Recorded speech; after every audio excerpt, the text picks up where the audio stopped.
Great. I am also the person who uploads all of these talks to YouTube. So if you want to see any of them again, or if you missed any of the others that we had this year, you can go ahead and look at them on YouTube. I'm Rachael Olliff-Yang. I just finished my PhD, as Josh said, at UC Berkeley, and here to talk about the importance of flowering season duration and planting for pollinators. So imagine it's spring and you're out hiking nearby. Maybe you're at your local park or favorite botanical destination. This photo happens to be at Table Mountain in Butte County, California. You're hiking, enjoying the wildflower, and you notice, that insects are visiting the flowers: bees, flies, butterflies, maybe wasps and beetles. All of these insects can be pollinators. So you notice them thickly covering the plants. They're covered in pollen. They're busily collecting food before laying their eggs.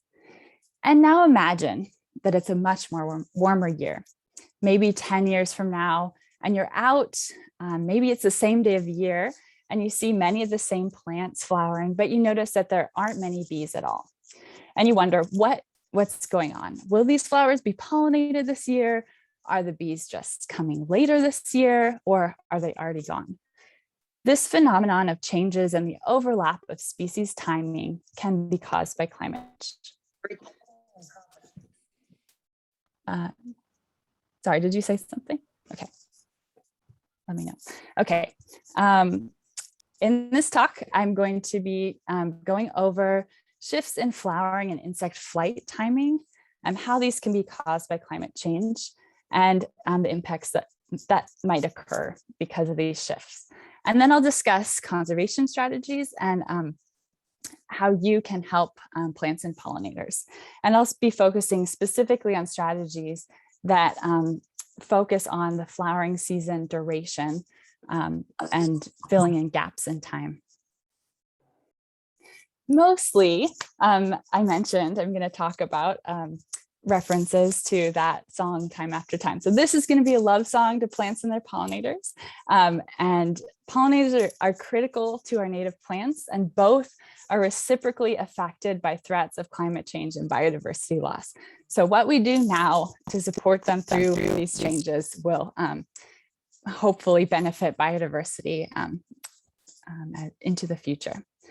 And because this is a Botanical Society talk, and most of you have a strong botanical background, you might not be as familiar with bees. So I'll give you a few bee facts to fill you in. There are over 1,600 bee species in California, and only a few of those are bumblebees, and only one of those is the honeybee. Most of these bees are solitary bees, and that means one female bee is creating the nest, gathering food, laying eggs, and over 70% of those solitary bee species are nesting in the ground. 30% of them are nesting in cavities like dead stems and shoots, and cavities in wood. These solitary bee species have short lifespans, and individuals are only above ground and flying and gathering pollen and nectar for a few short weeks each year. To give you a better sense of what it means to be a solitary bee, they are, you can look at this Andrena submosa species, which is a little bee species that occurs in vernal pools and in grasslands in California, mostly in the Central Valley. And this bee is gathering pollen and nectar in those few short weeks each year, digging a nest. This happens to be a ground nesting bee species, digging a nest, filling that nest cavity with nectar and pollen. That female individual will lay one egg on that ball of pollen nectar and fill it in, and repeat this process until she dies. And that's about between 5 to maybe 15 eggs laid each year. And those eggs will hatch. They'll become larvae and eat the nectar and pollen. and they'll become pupa underground, and they'll overwinter either as pupa or adult bees.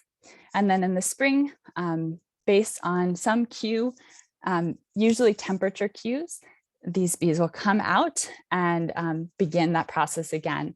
And the females will gather and pollen. And you might wonder, what are the males doing all this time? They basically come out, mate, and they die. And the females are doing all the work, gathering and filling these nests. So since their lifespans above ground, flying and collecting nectar and pollen are so short, that timing is critical, and they need resources, floral resources available when they're flying. And so they, if there aren't resources available, it can be it impacts their reproductive success. So I'll talk a little bit about what cues flowering and pollinator flight season. Flowering time can be triggered by temperature, moisture, and day length. And species might respond to one or a combination of these factors to time their reproduction. And insects typically are cued by temperature, using specific thresholds, usually of temperature, or a threshold accumulation of degree days, if you're familiar with that concept. But moisture can also play a role in cueing the timing of bee species. Because timing is dependent on these abiotic cues, moisture and temperature and light, differences in temperature and moisture each year can influence the date of flowering and pollinator flight seasons. I'll be using date on the x-axis in a few of these graphs. And so to get you acquainted with this, the left hand indicates earlier in the year and the right hand indicates later in the year. And you can depict the timing of the species during the year as a curve with some start, peak, and ending date of activity. For plants, this is often measured as the number or proportion of flowers present on each date. And for pollinators, this could be the number of individuals involved in an activity, such as nesting or pollinating on each date. I'll be using a few of these curves throughout the talk to show and think about species timing in the year. With changes in temperature and precipitation patterns due to climate change, we're observing shifts in the date of flowering and insect flight season. So this is often observed as a shift earlier in the year, as you can see depicted here. And these shifts can differ between species, and the extent of these shifts can differ across a species range as well. So this means that species that may have historically overlapped in time, shown here, this off-white color, with these species-specific timing shifts in response to climate changes, you might have different overlap in time. And there's a potential for changes in species interactions, including the timing of plant and pollinator interaction, potentially reducing the overlap in time of mutualistic species. And this phenomenon of decoupling of interactions in time as the climate changes is known sometimes as the asynchrony or a mismatch. And it's just a decoupling of interactions in time. You might imagine that selection is strong to keep plants and their pollinators in sync, and it is. But at the current pace of climate change, there might not be enough time for populations to be responding to these shifts.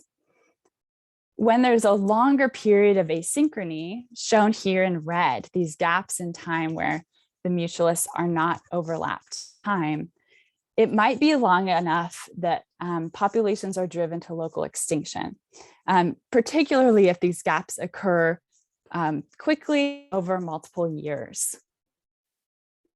So I said I was going to reference that Cyndi Lauper song. So to keep this catchy and help you think about it, if you say go slow, I fall behind. Just thinking about how pollinators may fall out of sync. All right, so in my master's thesis research, which I conducted at home with Mike Messler, who is here tonight. I saw, hi, Mike. I examined the potential for mismatch in the silver bee, Habropoda miserabilis, and the beach pea, Lathyrus littoralis, that you see here. And I found that silver bees seem to be more responsive to temperature, and they're likely shifting faster than beach pea flowering time as the climate changes.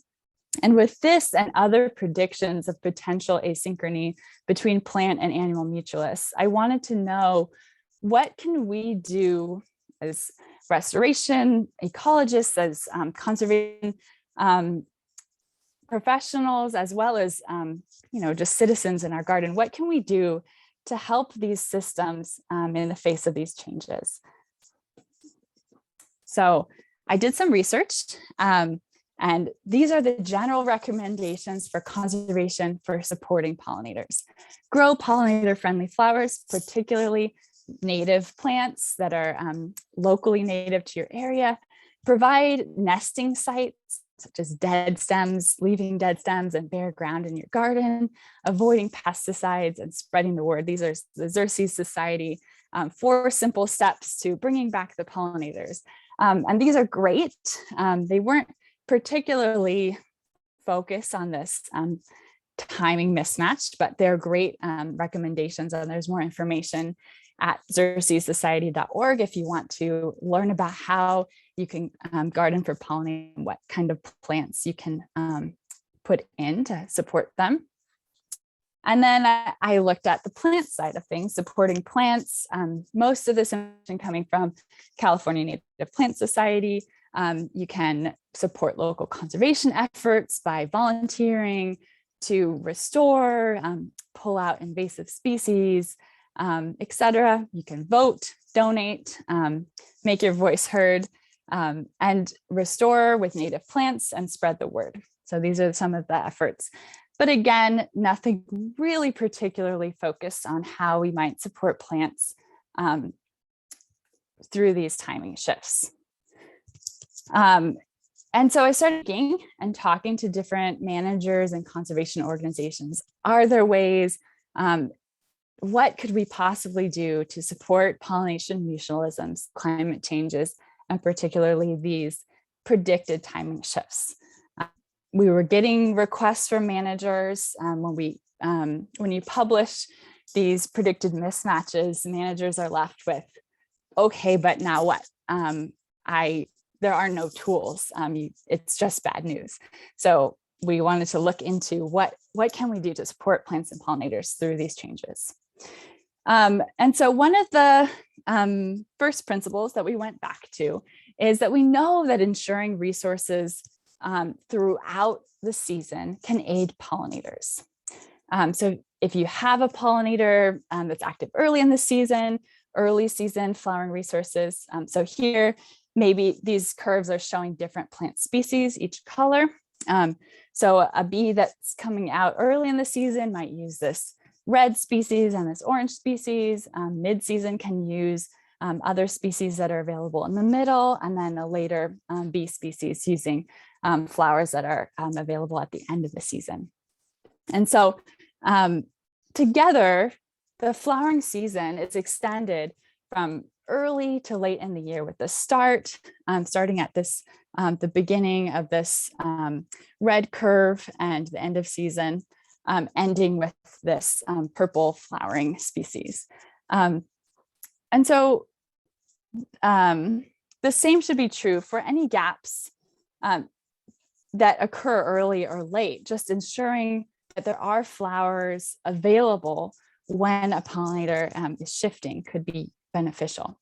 And I found that land managers were already starting to use this idea to respond to predictions of timing shifts. This is an example from Point Blue Conservation Science. And they're mostly located in Northern California with headquarters in Petaluma. They were increasing the number of months that resources, including cover and food, are available to respond to changes in timing that might cause mismatches in animal and plant phenology. All right, so here's how this might work. Again, the timing of different plant species flowering are represented in these different colors. And together, they're extending that flowering season from early to late in the year. So if a bee historically overlapped with one resource, say this orange flowering resource, is shifted earlier in the season, it can shift to using an alternative early season resource if it's available. Or alternatively, if it's shifted later, or that plant species potentially is shifting faster than the flight season of this pollinator, it can then use resources that are later in the season. And the beauty of this technique of extending flowering time and filling these gaps as a conservation technique is that we know that longer flowering seasons, as well as increased floral resources, benefit pollinators, whether or not a mismatch will take place. It's impossible to study every pollinator and every plant species to know exactly how they're going to shift. So by putting these first principles into place, we're able to provide resilience into a system, whether or not these mismatches do occur. All right, so back to that, that song. So if you fall, I will catch you. I'll be waiting time after time. I want this to stick in your head.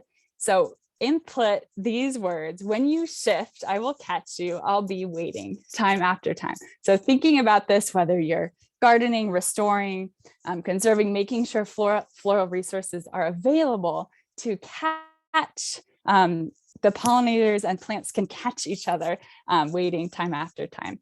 So a little bit silly, but maybe it'll make it stick in your head and you'll think about this next time you're gardening or restoring a landscape. So what are the options for doing this? Planting a broad suite of species is one way of doing this, but it might, and this is already, this is already a technique that I mentioned Point Blue Conservation Science is implementing in their programs. This is a picture of students and teachers restoring a watershed program or straw, and they're planting mostly woody species that will provide resources throughout the season. But what about specialists? This Andrena bee that I showed earlier is a specialist species and only collects pollen and nectar from Lysina plant species. So there are more specialized bees that are particular to certain genera, and for supporting them, we'll need a little bit different. Obviously, planting a wide breadth of species is not going to support a pollinator that is only looking for one type of plant.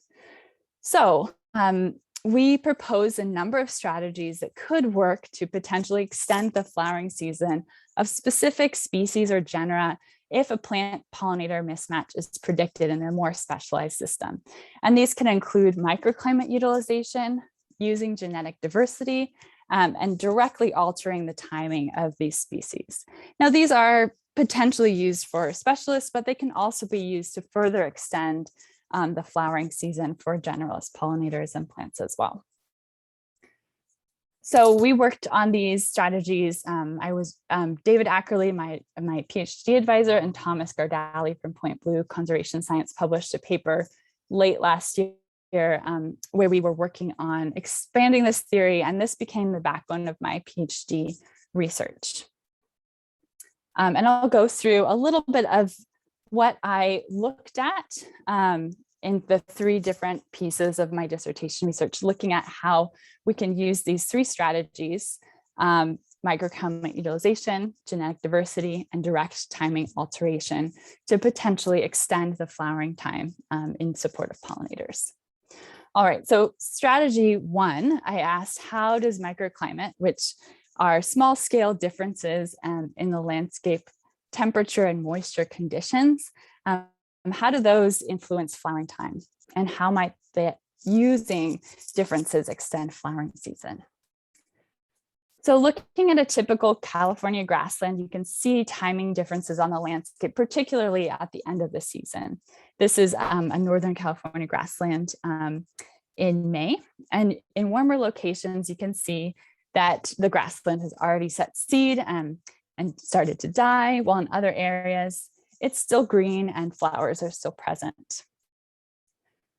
So this timing is influenced, because timing is influenced by environmental cues such as temperature and moisture, we know that these differences in microclimates that might occur on south and north facing aspects might yield differences in flowering time. And this difference might be complementary, serving to extend the overall flowering time on the landscape, particularly if a pollinator might be able to move from flowering species on the south-facing slope onto a later flowering north-facing slope.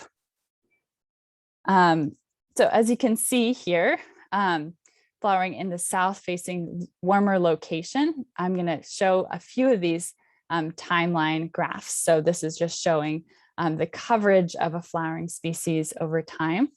You can see here that earlier flowering on the south-facing slopes might extend that flowering earlier in the season, while the later flowering on north-facing slopes might extend flowering later into the season.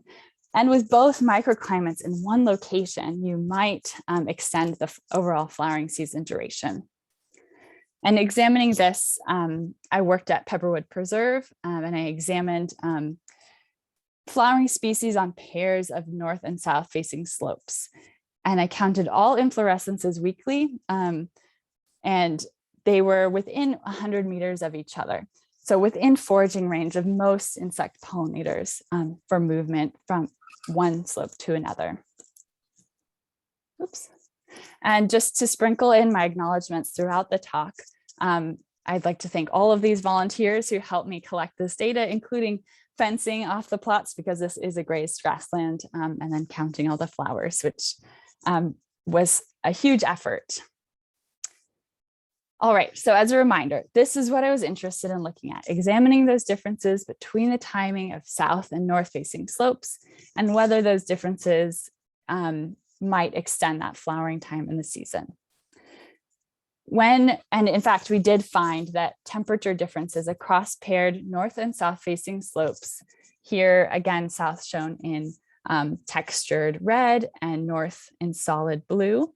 Each of these are paired aspects within each year. Oh, sorry, each of these are all of the paired aspects combined in each year. So you can see 2015, 2016, 2017, and 2018. And you can see that the average season start dates were different between south and north facing slopes, as well as the peak dates shown here in these white points and ending dates as well. These black bars are showing the standard error of the mean. And these differences between the south facing and north facing slopes ended up extending the flowering season by an average of 4 to 8 days, or 8 to 15%, depending on the site and year. When we examined further differences between species, we saw that these differences were due to both plasticity as well as likely some genetic differences across sites. And this was a paper published late last year where we discussed how diverse pollinator resources, when they're present across microclimates, can extend that duration of flowering resources for pollinators. So that's evidence for our first strategy, utilizing microclimate differences. So you can use microclimate differences to extend that flowering season for pollinators to support bees that might be needing resources early in the season. They can be on the warmer south-facing slopes, and bees or other insects and other pollinators can use resources later in the year on north-facing slopes or other cooler areas. I worked with a few students who looked into this a bit further, including Hannah Rudin-Rees, who looked at how flowering species richness differences occur across host slope gradients, and that influence flowering time. Richness influenced flowering time length, which was really cool. I guess you might expect that because the more species that you have potentially the longer season you might have, because there can be differences in those species. Emma Reich looked at how different fire burn histories influence flowering time, with earlier flowering in some locations and later in other locations. And Zoe Ziegler examined pollinator flower visitation in conjunction in those burn sites. So we had evidence now that presence of resources across microclimates can extend the duration of flowering resources, so therefore might aid that capacity of a plant-animal mutualism to respond to climate changes. In looking into strategy 2, I examined genetic diversity by looking at how seed source location influence flowering time. And I worked with the species Leucaena gracilis, or common goldfields, which is found across the state, and it's an important pollinator resource in grasslands. It's used frequently in restoration seed mixes, and you're probably pretty familiar with this species. I collected seed from 20 populations across the range. The black points here showing known populations, and the blue showing those that I was able to collect in 2017. And again, huge thank you to those who helped with this massive effort to collect seed all in the same year, driving like crazy across the state. I had an amazing team of volunteers, as well as people helping me with the greenhouse work that came after.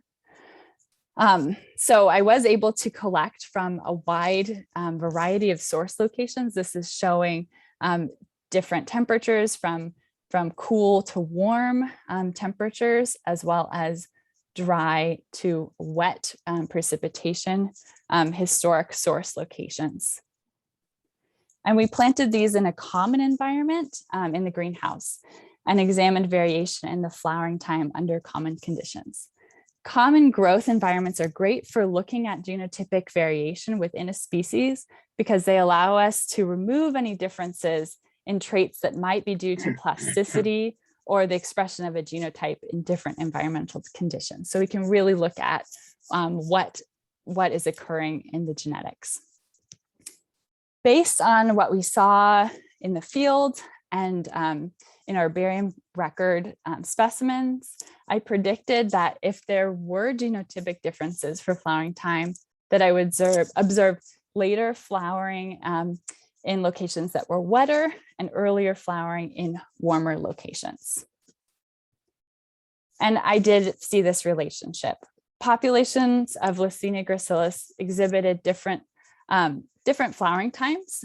So that indicates that there are genotypic differences for flowering time in the species, with an earlier flowering from populations in warmer and drier conditions, as we expected. And this led to a difference of 17 days in the mean start timing between populations, which indicates that when a diversity of genotypes are grown together, it can potentially extend flowering time.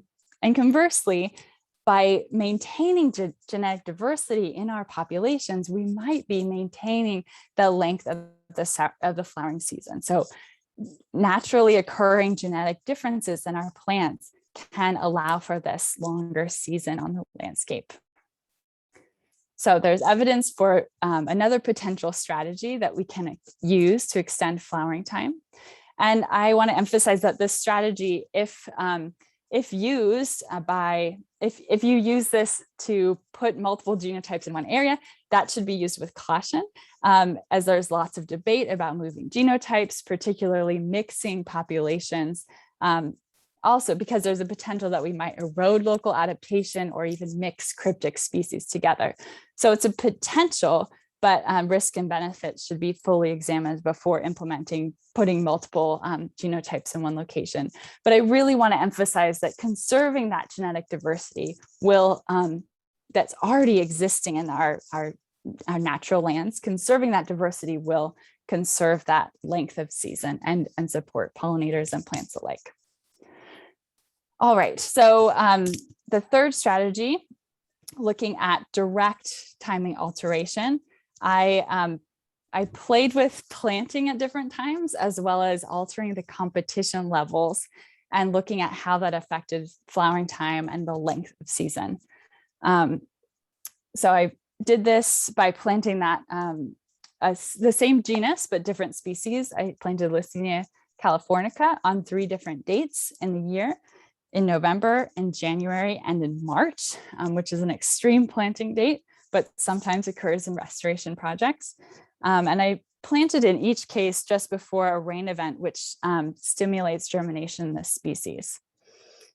I also had competition removal and ambient plots. And what I found was, just to show you these colors before I jump into the graphs. The red was November planting, blue is January, and March is green. They're also labeled on all the graphs, but just to get you oriented. And the darker colors are competition removal plots, and lighter will be ambient plots. All right, so this is what we found. Again, darker shading showing competition removal. So you can see that competition removal really extended that flowering time much later into the season. And that was mainly because the individual plants were able to keep producing inflorescences. And you can see that the different colors are different timings in the year. So with later planting times resulting in later flowering, but not as much displacement in flowering time as you might expect. And that's mainly because these species are constrained by that dry down of the season as we approach the summer drought.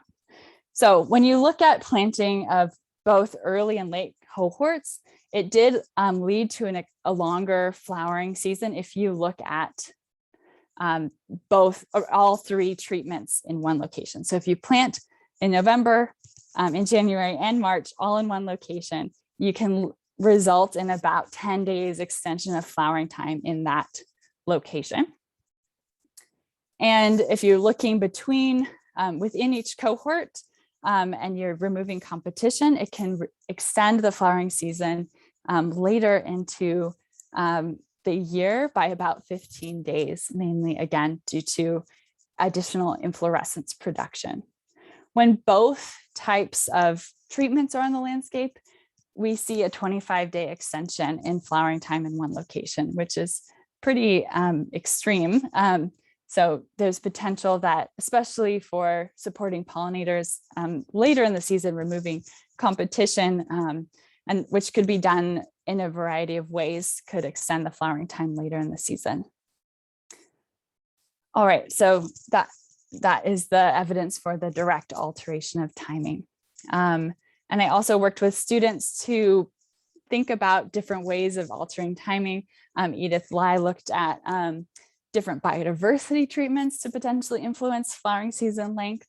And Emily Cox looked at watering treatment influences on flowering time, which additional water also allowed this species Leucaena gracilis in Emily's case to continue to produce inflorescences and extend the flowering season. So we have evidence for all 3 strategies that potentially could extend the flowering season, supporting plants and pollinators if a potential shift in time occurs with climate change.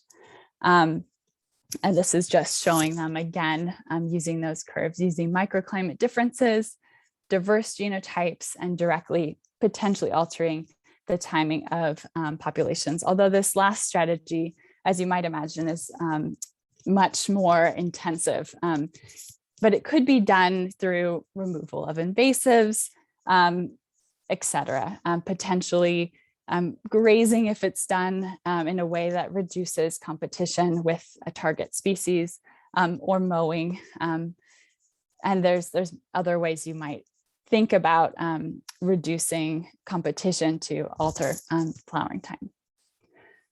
So again, I'll go over the general strategies that have been suggested.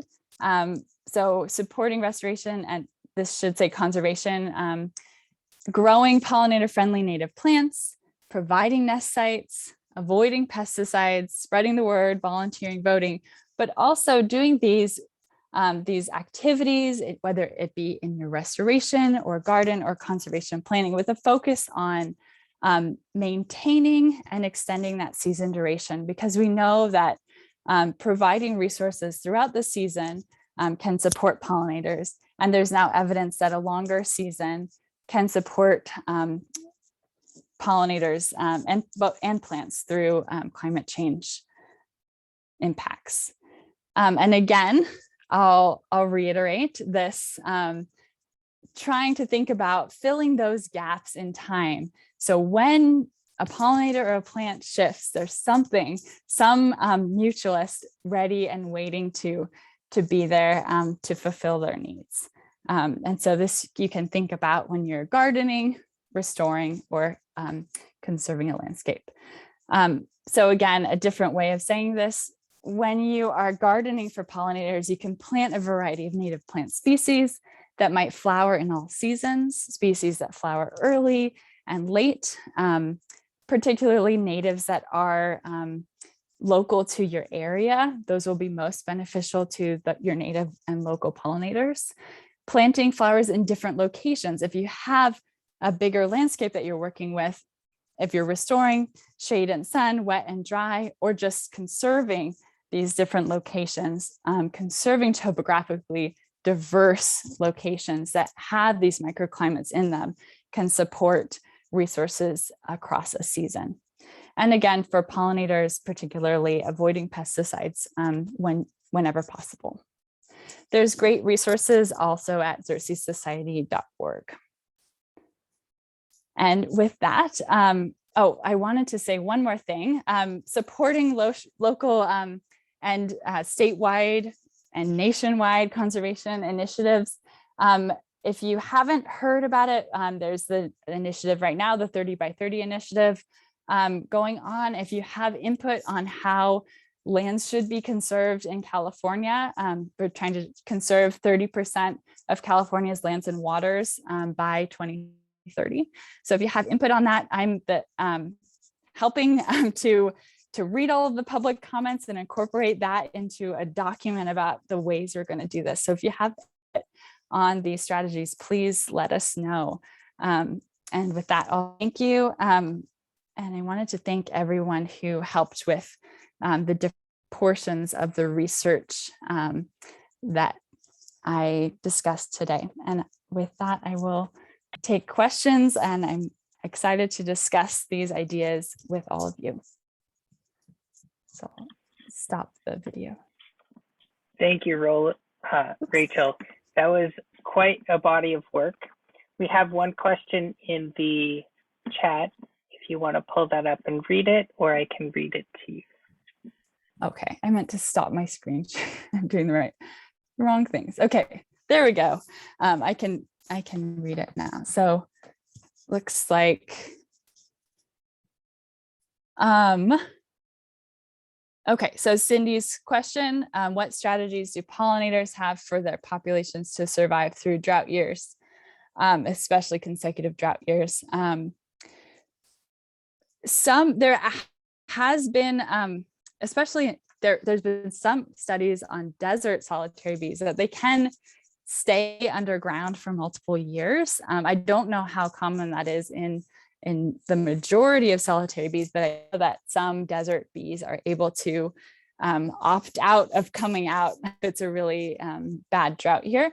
So I know that there are some mechanisms that they can use. Otherwise, when they come out, a female solitary bee will gather whatever resources she can. And again, that's where resources being available, whether it be in adjacent gardens, they'll be using whatever resources they can. For the silver bees, we saw that they were using eucalyptus flowers before their preferred host species started flowering. So when there are generalist bees, they can be very adaptable. But again, if there's nothing there, if there are multiple years with nothing there, I think that would be pretty detrimental for population survival. So super plants that bloom over long periods, absolutely. Yeah, absolutely. There are. I'm trying to think of some. California poppy comes to mind, but I don't, just because they seem to bloom for a really long time period. But you probably all have other ideas. Buckwheat, yeah, buckwheat, especially late in the season. Buckwheat's a really good one. It blooms late in the season and can support pollinators at the end. Manzanitas early in the season, and Arctostaphylos and others related genera are typically pretty early. Sticky monkey flower, absolutely, yeah. So these woody perennials that might have deeper roots can produce flowers for longer if they have longer access to resources. So Adam asks, oh, Toyon late in the season. Yeah, that's great. In the competitor treatments, were you just removing native and non-natives or just non-native? I was removing everything in that case. So I was really reducing the density in those plots. And so it may not be, it was more of an extreme treatment. So it's probably not something that you would want to do, but it's just to show that reducing that competition can extend the flowering time. And so depending on the species you're looking at, the amount of competition treatment that you would do would vary, and also how much intensity you'd want to do. That's a pretty intense treatment to remove everything, but definitely removing invasive species, reducing pressure on the water, so allowing that water. We now know from Emily's greenhouse study that adding water in the season can extend the flowering time. So anything competing with water, if you're removing that for the species of interest, can potentially extend flowering time. So I have a couple direct messages that I'm just going to read. So Hal Mackey said, have you looked at historical data to see how much of a shift has already occurred with plants and or pollinators? And yes, there's really good evidence from herbarium specimen records that these plants are shifting. I haven't, and pollinators,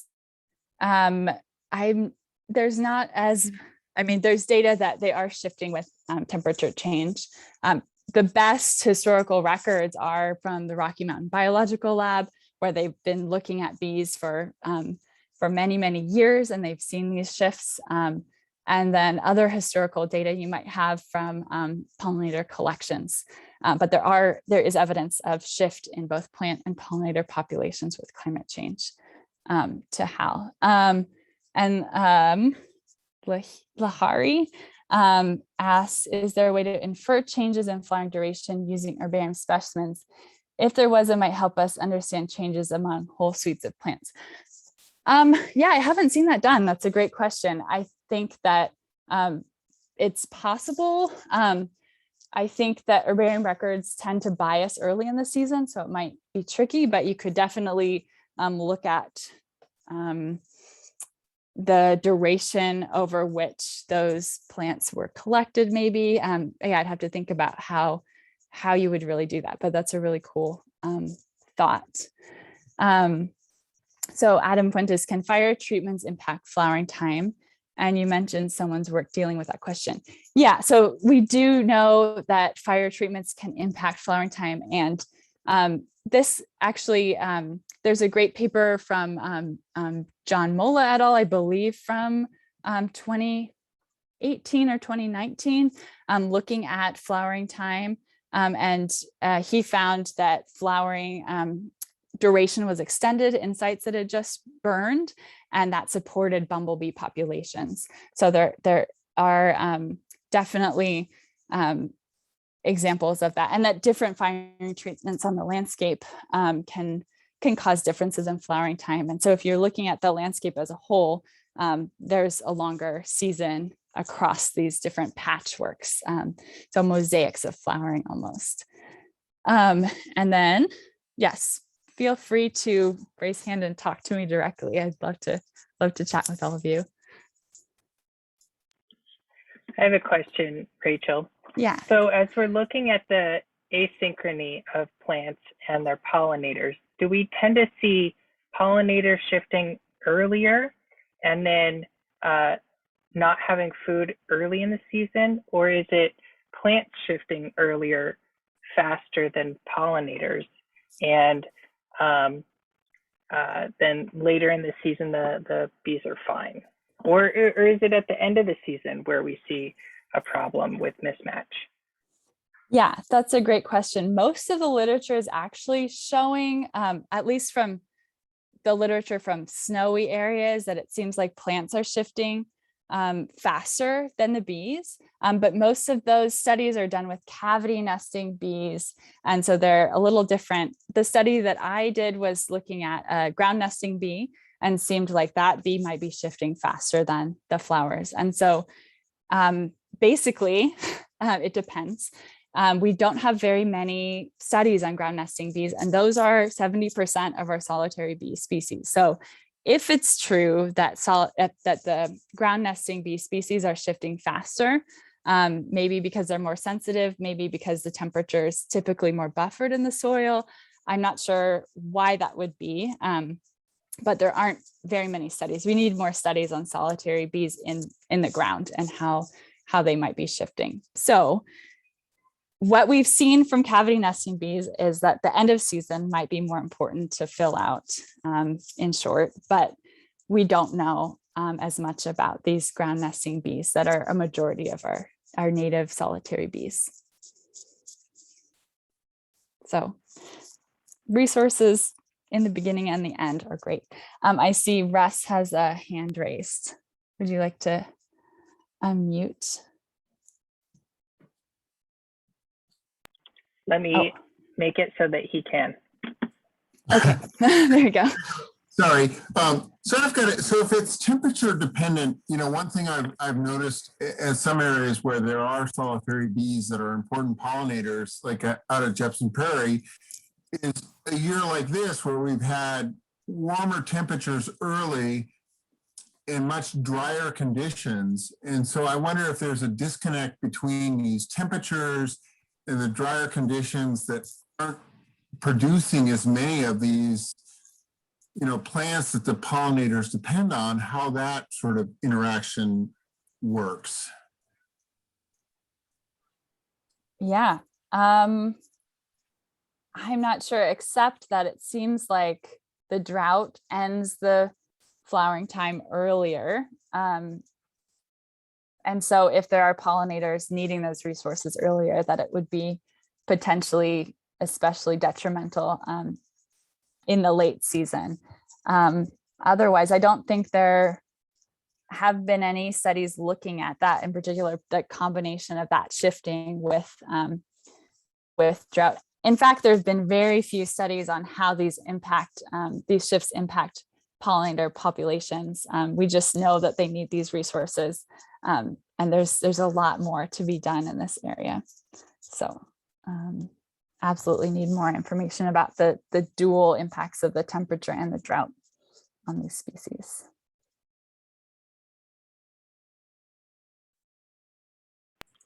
I have another question. Okay. So as pollinators, let me rethink my question. So we have resources for bees, and we have a flowering season in which plants are really trying to reproduce. Conserving biodiversity seems the most straightforward way in order to extend the flowering resources for most bees, because most bees are relatively generalists. As we get into oligolectic bees, specialist bees, or plants that have specialist pollinators, we need to really focus on that relationship between the specialist and the resources they utilize. Do we have an understanding about in plant pollinator specialists, say like Joshua Tree with their yucca moths or other specialist pollinators, how we're less concerned about extending their flowering season as opposed to making sure that they're flowering at the right time in order to affect pollination and reproduction. Mm-hmm. Yeah, so I'm gonna just push back on that a little bit, because if you don't know when, so for the Joshua Tree example, if you don't know when that moth is going to be shifting, having those Joshua trees in, maybe making sure that we conserve a diversity of microhabitats so that they are flowering and a longer season duration, conserving genetic diversity so that these different genotypes are flowering across the season, we can make sure, hopefully, that there are plants that are flowering at the right time. And then when we figure out what that right time is, then maybe we can focus on those refugia spots, maybe cooler climates or warmer microclimates that might be needed to be at the right time of flowering. But until we know what that right time is, this extending the timing, whether it be for a specific species or for a variety of species, will support that it's us bet hedging, right? We don't know how they're going to shift. We just know that we need to have the resources available when they do shift for both supporting the plant reproduction and the pollinator survival. So just extending that season by, again, conserving microhabitats, restoring microhabitats, having these diverse landscapes, diversity in genotypes. These are all going to help support whether it's a specialist or generalist pollinator, but absolutely good question. But if you do know exactly the right time, then you can focus your efforts on getting them to be flowering at that right time.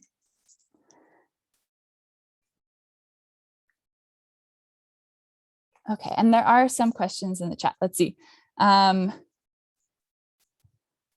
Greatest native bee utilization of annual plants, which is ironic regarding length of flowering season, because they're shorter flowering season. That's interesting. Maybe those annual plant flowering times reflect that shorter season of the bees also, individual length, but that is an interesting observation. And then I had a question from Hal Mackey directly that says, are there any studies that indicate how many years must occur in a row for a population to crash? I don't know of any. There might be, but you can only imagine that enough years in a row without any resources available or not enough resources available would be problematic for the populations. But yeah, I don't know of any. That doesn't mean they don't exist, but I don't know of them. Yeah, so those females only live for 1 year. And so if they're coming out and they don't have resources, or maybe they only have resources for a couple of nests to fill, then that population will decline. And then with it, the plant reproduction will probably have some problems too. Any other questions or thoughts?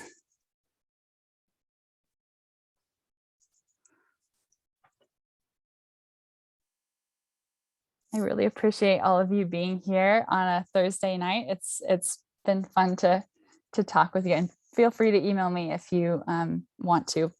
You can always reach me at my email, which is rlolliff@berkeley.edu, or you can, California Botanical Society in some way. You can.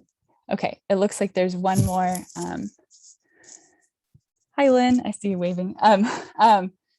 You mentioned that removing plant competition can extend the flowering season. How about insect and pollinator competitors? If pollinator species move forward and backward, there may be increased pollinator competition. Yeah, absolutely. Again, we don't know. We can't study all 1,600 species. I mean, eventually we could, hopefully, but not not all individuals are we going to know how they're going to shift. So we don't know if they're moving somewhat equally, where there's likely going to be differences in competition between pollinators as they shift in different ways. Bees are experiencing temperature in different places, right? They're either in stems above ground, they're below ground, and depending on where they are in the soil layer, they're going to be experiencing these temperature changes differently. So they're absolutely going to be responding differently to temperature changes, and that will be likely to affect the overlap of pollinators. Okay, I think I got all of those. Thank you so much, Rachel. It's 8 o'clock, so let's give her another round of applause. Virtually. Thanks, everybody. Okay.